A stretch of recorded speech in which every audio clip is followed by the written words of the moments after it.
vous conformez pas à ceux qui sont dans le même état dans lequel vous êtes présentement.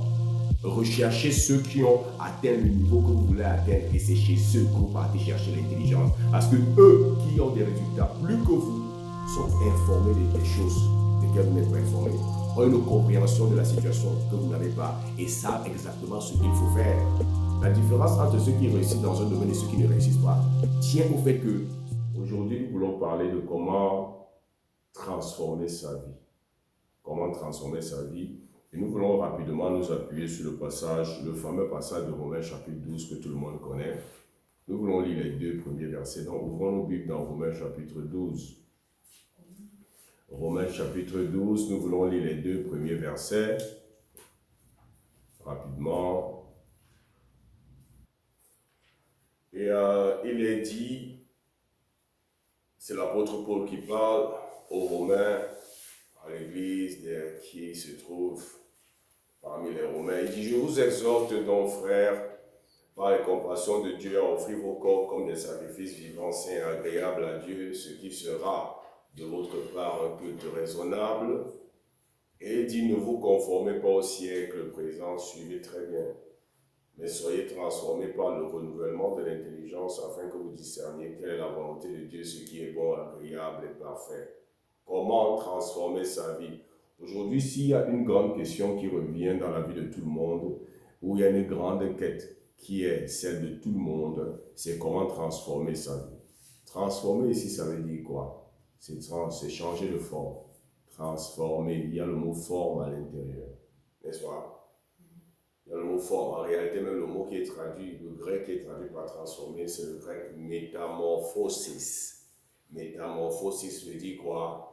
Changer de forme, de morphologie.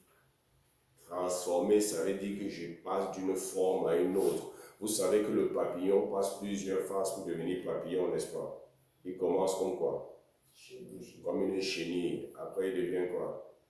Le papillon.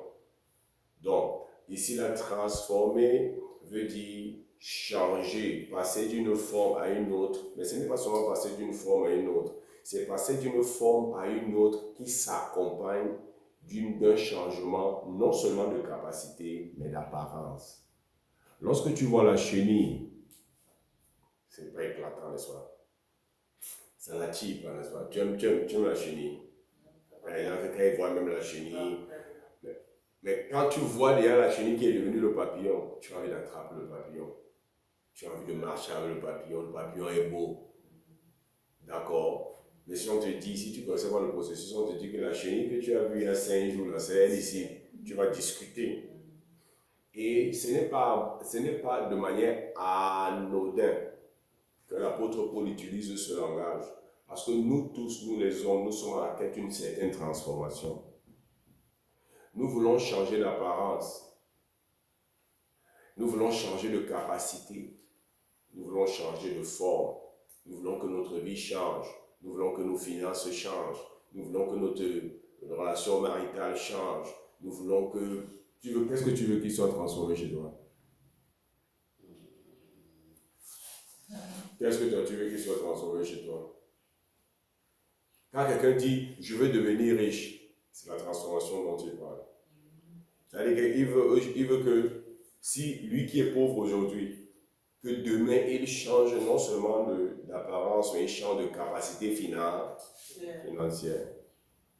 Quand quelqu'un dit je veux être en meilleure santé, il parle aussi de la transformation. Tout ce que nous recherchons, in fine, peut se traduire par une forme de transformation que nous désirons. C'est pour ça que je rappelle encore, la transformation, c'est le passage d'une forme à une autre. Et très souvent, comme la chenille passe d'un état qui n'est pas très attirant, qui n'est pas très glorieux, qui n'est pas glamour, à un état qui est attirant, qui est glorieux, qui est glamour, nous tous, nous sommes dans cette quête. Nous voulons passer d'un état qui est moins glorieux, qui est moins reluisant, qui est moins glamour, à un état glamour. Tu veux être le meilleur basketteur. Tu veux Tu veux passer de la pauvreté à la richesse. Tu veux passer de la maladie à la santé. Tu veux passer d'un mariage qui a des problèmes à un mariage qui est dans la paix. Tu n'as pas d'enfants aujourd'hui, mais tu aimerais avoir les enfants. Nous tous, on cherche quoi? Une forme de transformation. C'est la transformation là que les gens appellent souvent quoi? Le changement. J'ai envie que ma vie change. Quand tu entends que j'ai envie que ma vie change là, j'ai envie d'être transformé. Quand tu vois quelqu'un qui marche dans une belle voiture, tu commences à dire, ouais, Seigneur, depuis que je te prie, là, tu ne vois pas. Moi aussi, change ma vie. Qu'est-ce que tu es en train de dire? Transforme-moi. Moi qui marche aujourd'hui à pied, je veux me retrouver demain dans une belle voiture, conduisant une belle voiture, ayant une belle maison, ayant des revenus qui me permettent de subvenir à mes besoins. Qu'est-ce que tu cherches? La transformation. Voilà, célibataire, quand tu vois un couple, ils sont au restaurant, ils rient et tout, tu restes comme ça, surtout les femmes, elles disent, ouais, Seigneur, tu m'as oublié, moi aussi j'aimerais. Elle veut changer de forme. Aujourd'hui, elle est seule, singleton. Elle veut demain être avec quelqu'un et avec des enfants. N'est-ce pas? Elle veut changer de forme, n'est-ce pas? Une forme qui s'accompagne d'un changement de capacité et d'un changement d'apparence. Ça veut dire quoi? Elle veut changer de forme, ça veut dire qu'elle veut devenir capable d'avoir un mari, d'entretenir des enfants, d'entretenir une bonne relation. Ça change son apparence aussi. Elle qu'on appelait célibataire, on l'appelle maintenant mariée. On la voit avec un mari, on la voit avec un enfant ou des enfants. Donc, qu'est-ce que je suis en train de planter comme décor? C'est que le changement que les hommes désirent peut s'assimiler à une forme de transformation. Donc, quand on dit comment transformer sa vie, ça a un impact à tous les niveaux. Partout où tu veux voir le changement, tu es en train en même temps de demander une transformation. Donc, en réalité, le changement que tu désires, toi, tu vois seulement dans la voiture, mais tu ne vois pas qu'il y a un processus. Tu dois changer de forme. Tu dois faire quoi? Et maintenant, donc, là,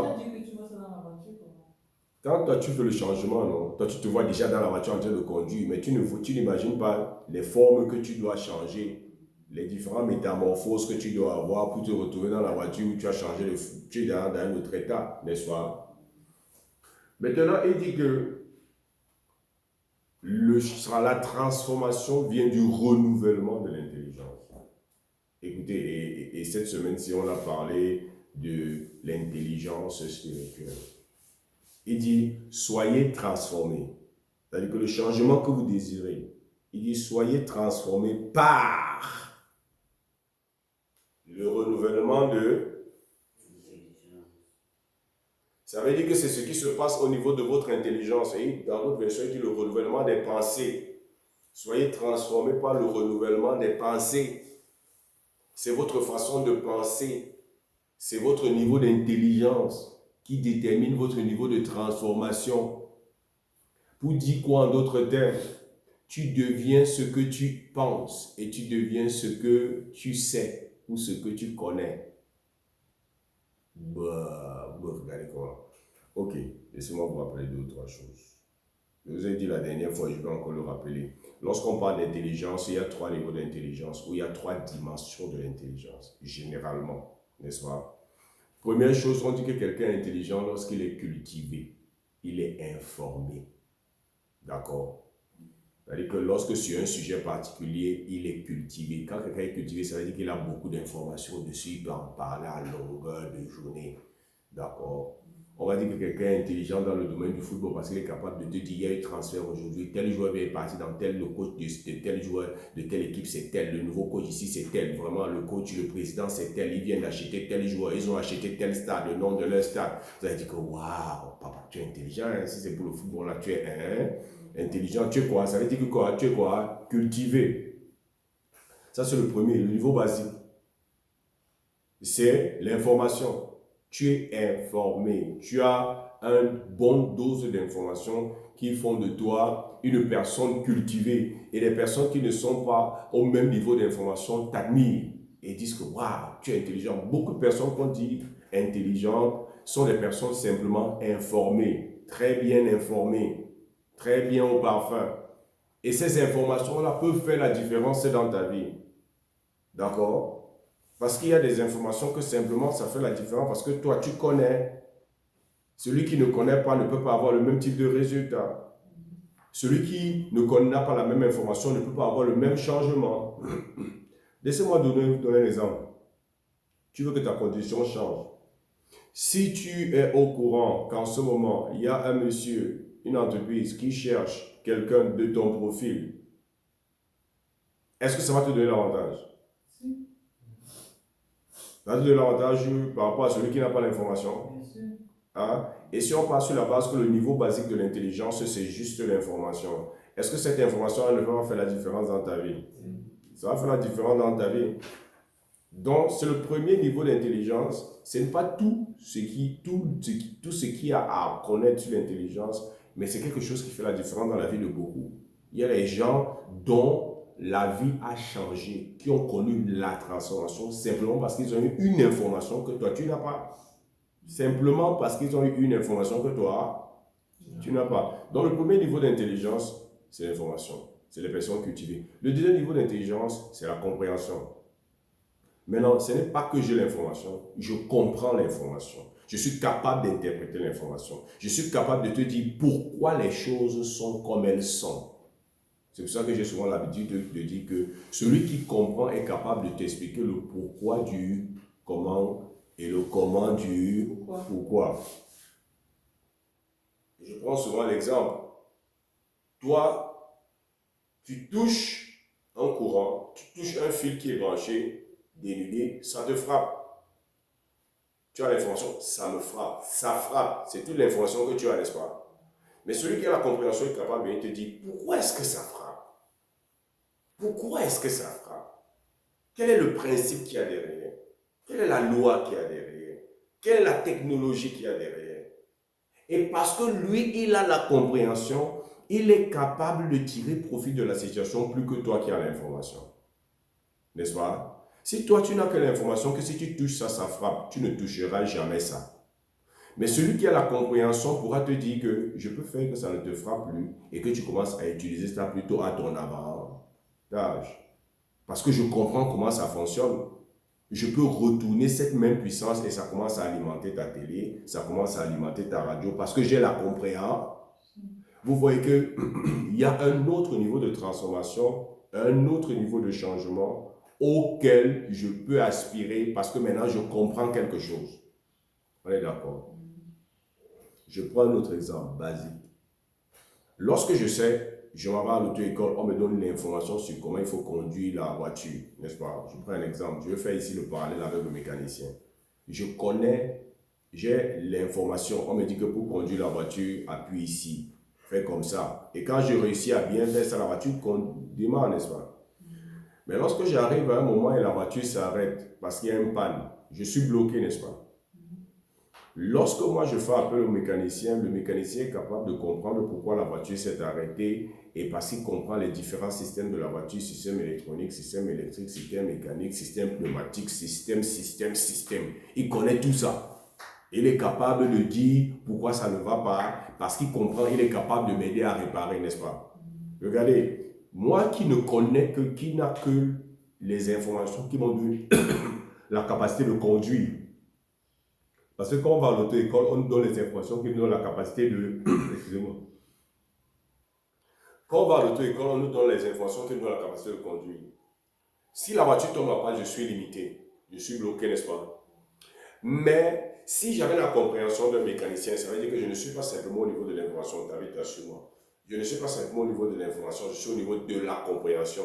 Écoutez bien, quand la voiture va s'arrêter, qu'est-ce que je vais faire? Je vais la réparer. Et je vais continuer. Donc, il y a un niveau de transformation auquel celui qui a la compréhension a accès, que celui qui a l'information n'a pas accès. Parce qu'en réalité, la compréhension, lorsqu'elle est assimilée, conduit au troisième niveau d'intelligence qu'on appelle l'application, ce qu'il faut faire. Une personne peut être intelligente parce qu'elle est informée, on le dit. Une personne peut être intelligente parce qu'elle comprend comment ça se passe, pourquoi les choses sont comme elles sont. Et une personne intelligente, pas parce que seulement elle connaît, pas parce que seulement elle comprend pourquoi les choses sont comme elles sont, mais parce qu'elle sait ce qu'il faut faire pour résoudre un problème en face de soi. Parce qu'en réalité, à la fin de la journée, l'intelligence est jugée par notre capacité à résoudre les problèmes à relever les défis, à surmonter les challenges, à trouver des solutions à des situations. C'est pour ça qu'on te dit que tu es intelligent pour intelligent, ça ne sert à rien. Pardon. C'est pour ça qu'à l'école traditionnelle, quand on veut juger de l'intelligence de quelqu'un, on le met face à un problème. Problème mathématique, problème physique, problème économique, problème comptable. Donc, voici dans les 3 niveaux d'intelligence, l'information, la compréhension et l'application. Et maintenant, donc, l'apôtre dit que, Paul dit que, vous serez donc transformés par le renouvellement de votre intelligence. Ça veut dire quoi? Ton état actuel n'est rien d'autre que le reflet de ce que l'information que tu as, de comment tu comprends la situation et de ce que tu es capable de faire. Écoutez-moi là très bien. Tu fais comme tu es informé, tu fais comme tu comprends et tu deviens comme tu fais. Ta situation financière, ta situation maritale, ta situation, je ne sais pas, spirituelle, est le reflet de ton niveau d'intelligence. Regardez, suivez bien ce qu'il a dit. Regardez-moi. Il a dit quoi? Regardez-moi un peu. Vous tous, même Ruth. Soyez transformés par quoi? Je veux qu'on répète ça 3 fois pour que vous allez comprendre la simplicité de tout ce qu'il est en train de dire. Soyez transformés par quoi? Maintenant, il veut changer. Obtenez le changement que vous désirez par quoi? Ça veut dire que l'état dans lequel que tu es n'est rien d'autre que le reflet de quoi? De ton niveau d'intelligence maintenant. Ça veut dire que si tu veux changer d'état, il faut que tu accèdes à un niveau d'intelligence supérieur qui te permet de passer à cet état. Vous comprenez? C'est logique, Andrew. C'est logique, Tabitha. C'est logique, Samuel. C'est logique. Écoutez, si je veux changer de vie, je dois changer de niveau d'intelligence. Parce qu'à chaque niveau de transformation auquel je veux accéder, il y a un niveau d'intelligence requis. Je ne peux pas devenir Michael Jordan si je ne développe pas le niveau d'intelligence de Michael Jordan dans le basket. Et je vous ai dit, il y a 3 niveaux d'intelligence. Michael Jordan n'est pas simplement informé sur ce qu'il faut faire pour jouer bien. Il comprend ce qu'il faut faire pour jouer bien. Il ne le comprend même pas seulement au niveau intellectuel, il le comprend au niveau physique. Il a transformé son corps pour que son corps puisse comprendre ce qu'il faut faire. Et 3e chose, il connaît appliquer ça. D'accord? Parce qu'il n'y a pas que l'intelligence intellectuelle, il y a l'intelligence qui se traduit dans notre corps, l'intelligence corporelle, l'intelligence émotionnelle. Je peux connaître ce qu'il faut faire pour bien jouer au piano, mais je dois transformer cette intelligence intellectuelle et mentale.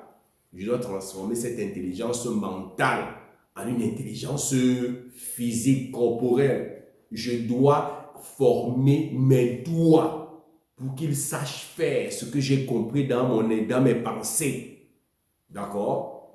Oui. Donc, quand on parle d'intelligence, ce n'est pas simplement seulement ce que je pense. Il y a des gens qui connaissent. Il y a des gens plutôt qui sont informés, qui comprennent des choses et qui savent dans leur esprit ce qu'il faut faire pour jouer au piano. Ils savent, il faut mettre les doigts comme ça, il faut faire comme ça. Mais maintenant, lorsque tu places le piano, ils n'arrivent pas à le faire parce qu'il y a un autre type d'intelligence qu'ils doivent développer qui leur permet de traduire l'intelligence mentale qui vient des informations, de la compréhension et de ce qu'ils savent, ce qu'il faut faire à l'intelligence physique. Ils doivent transformer, c'est-à-dire traduire cette intelligence dans leurs mains pour que quand ils disent à la main, fais comme ça, que la main puisse le faire. Et c'est là on commence à dire qu'ils répètent. Répéter, c'est quoi? Répéter, c'est transformer ou traduire l'intelligence mentale que j'ai en une intelligence physique et pratique. Mais ce que nous devons déjà comprendre dans le cas de ce truc, c'est que si je veux être transformé, je dois accéder au niveau d'intelligence qui donne accès à cette transformation. L'apôtre Paul veut dire que ça ne sert à rien de dire que j'ai envie que ma situation financière change, j'ai envie que ma condition spirituelle change, si tu n'es pas prêt à t'humilier pour recevoir de ceux qui ont accédé au niveau de transformation auquel tu aspires, obtenir de quoi? Les bonnes informations, la compréhension et l'application. Le changement n'est pas seulement une histoire de désir, c'est une histoire d'intelligence. C'est ça qu'il nous apprend. Et il va plus loin pour révéler qu'il y a une intelligence supérieure à laquelle nous devons accéder. Il dit ne vous conformez pas au siècle présent. Ça veut dire deux choses en même temps. Comme ça que moi je comprends. Un, ne vous conformez pas au siècle présent. C'est que vous qui voulez accéder à un niveau à un état supérieur, vous qui voulez aspirer au changement, vous qui voulez voir votre vie transformée, vous qui voulez voir votre condition changer, ne vous limitez plus au niveau d'intelligence dans lequel vous êtes. Ne vous conformez plus au niveau d'intelligence dans lequel vous êtes. Ça veut dire quoi? Si dans un domaine particulier, je produis des résultats médiocres et je veux passer au niveau excellent, je ne dois plus considérer le niveau d'intelligence dans lequel je suis. Je ne dois plus même forcément demander les conseils aux gens qui sont dans le même niveau d'intelligence que je suis. Si je me conforme à eux, je ne changerai pas. Ne vous conformez pas au siècle présent. Ne vous conformez pas à ceux qui sont dans le même état dans lequel vous êtes présentement. Recherchez ceux qui ont atteint le niveau que vous voulez atteindre et c'est chez eux que vous partez chercher l'intelligence. Parce que eux qui ont des résultats plus que vous sont informés des choses desquelles vous n'êtes pas informé, ont une compréhension de la situation que vous n'avez pas et savent exactement ce qu'il faut faire. La différence entre ceux qui réussissent dans un domaine et ceux qui ne réussissent pas tient au fait que ceux qui réussissent dans un domaine connaissent des choses que ceux qui ne réussissent pas dans le même domaine ne connaissent pas. Et ils font des choses que ceux qui ne réussissent pas dans le même domaine ne font pas. Et donc si moi, je veux quitter de l'état des médiocres à l'état de ceux qui sont excellents dans un domaine, première chose, je dois arrêter de me conformer à ceux qui sont dans l'état médiocre dans lequel je suis. Vous comprenez ce que je suis en train de dire? Ça veut dire que ce qu'ils pensent, la façon dont ils comprennent la situation et les choses qu'ils disent qu'il faut faire, je dois arrêter de faire ça. Ne vous conformez pas. Je dois arrêter de faire ça. Je dois maintenant être renouvelé dans mon intelligence pour commencer à avoir les informations de ceux qui ont accédé à l'excellence dans ce dans quoi je veux exceller et la compréhension qu'ils ont et que je commence à faire les choses que eux ils font.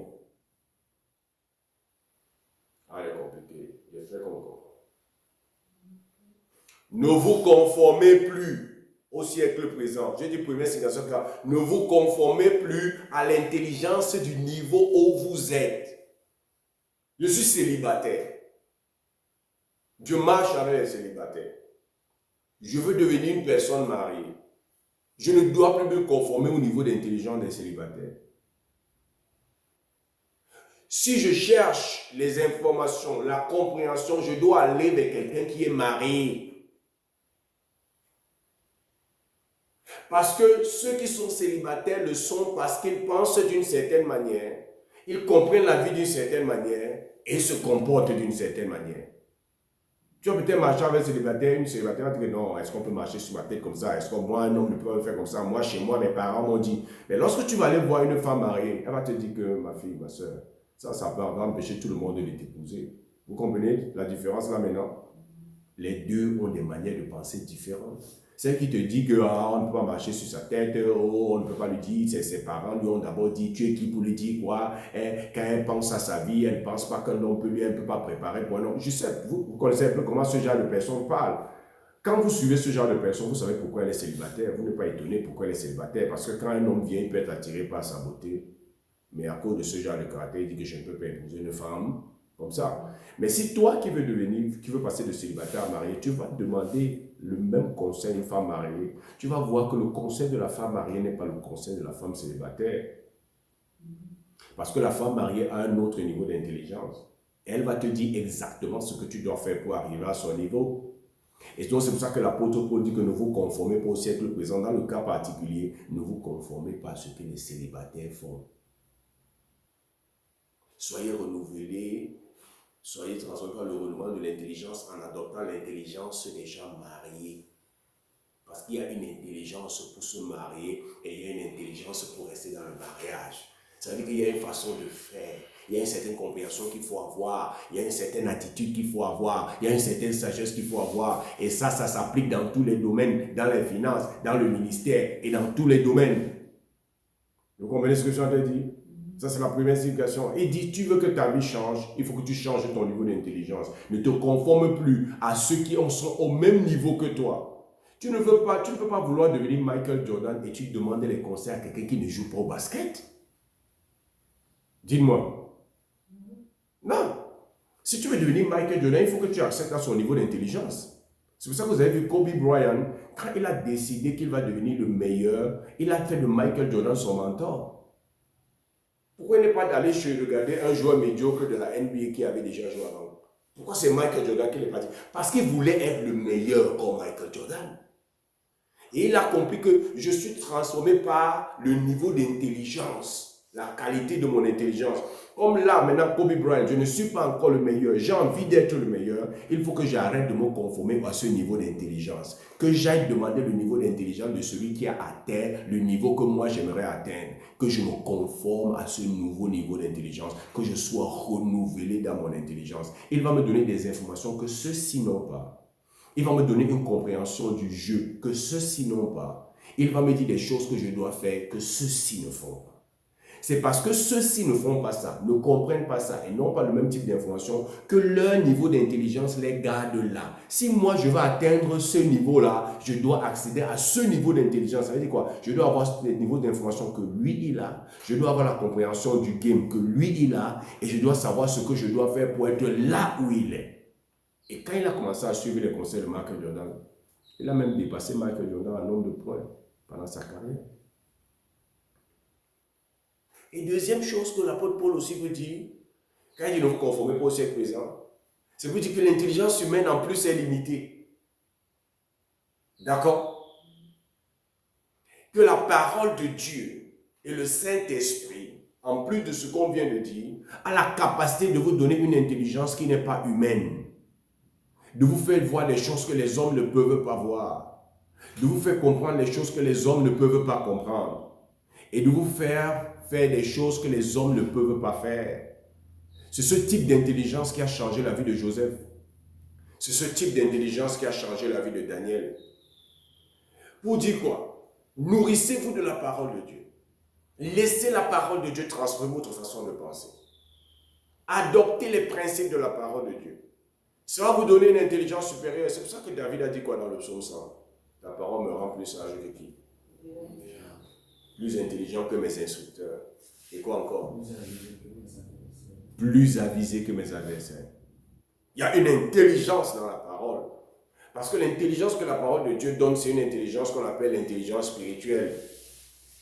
Et l'intelligence spirituelle, c'est quoi? Ça nous donne de percevoir ce que l'intelligence naturelle humaine, qui est limitée, ne peut pas percevoir. Une personne peut remplir toutes les conditions pour être un bon partenaire, mais c'est le diable. Parce que la Bible dit que même Satan se transforme en ange de lumière. Vous savez ça, non? Est-ce qu'on peut regarder, on peut discerner avec les yeux que l'ange de lumière, là, c'est le diable? Jamais.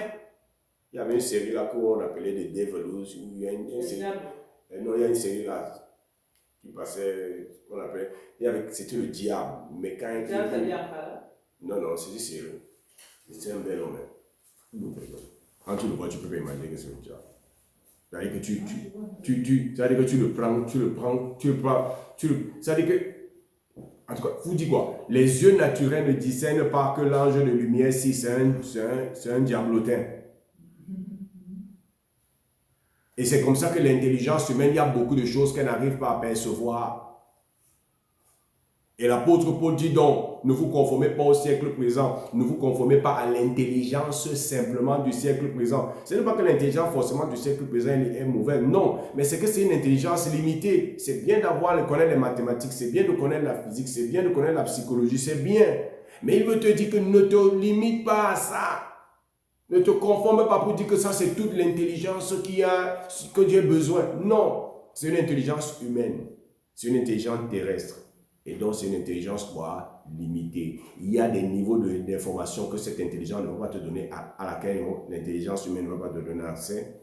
Il y a un niveau de compréhension à laquelle l'intelligence humaine ne va pas te donner accès. Et il y a un niveau de sagesse à laquelle l'intelligence humaine ne va pas te donner accès. Donc, c'est important. Et si vous voulez te transformer, c'est une histoire d'intelligence. Il faut changer le niveau d'intelligence. Pour que votre vie change, il y a des informations nouvelles que vous avez besoin d'acquérir. Il y a une compréhension nouvelle que vous avez besoin d'acquérir. Et il y a une sagesse nouvelle. Ça veut dire que l'application nouvelle que vous avez besoin d'acquérir. Sachez que vous ne pouvez pas accéder au niveau supérieur avec le niveau d'intelligence de ce niveau. Vous avez besoin d'accéder au niveau d'intelligence dans lequel, on dit une intelligence, n'est-ce pas? Dans laquelle opèrent ceux qui sont au niveau dans lequel vous êtes. Mais deuxième chose, il faut savoir qu'il y a un autre niveau d'intelligence supérieure qui est l'intelligence spirituelle, qui vous donne accès à des réalités, à des compréhensions, à des informations, à des connaissances et à des sagesses que l'homme naturel ne peut pas. Daniel est devenu ce qu'il est à cause de cette intelligence spirituelle. Joseph est devenu ce qu'il est à cause de cette intelligence spirituelle. Lorsque Pharaon a eu le rêve, il ne savait pas ce que ça veut dire. Il avait même oublié le rêve. L'intelligence spirituelle dans laquelle Joseph fonctionnait lui a donné la capacité d'interpréter le rêve de Pharaon. Alors que les sages qui avaient étudié dans toutes les sciences de Babylone étaient limités. Joseph n'était pas limité parce qu'il était capable d'accéder à une intelligence spirituelle supérieure. C'est-à-dire que là où ton intelligence économique s'arrêtait, là où son intelligence en tant que gestionnaire, manager s'arrêtait, il était capable d'activer une intelligence spirituelle auquel les hommes n'avaient pas accès. C'est la même chose avec Daniel. L'intelligence de Daniel spirituelle à laquelle Daniel a fait recours était encore très forte. Parce que cette intelligence était capable de lui donner le même rêve que le roi a eu. Aucune intelligence humaine ne peut te donner ça. Aucune intelligence artificielle ne peut te dire ce que tu as rêvé la nuit.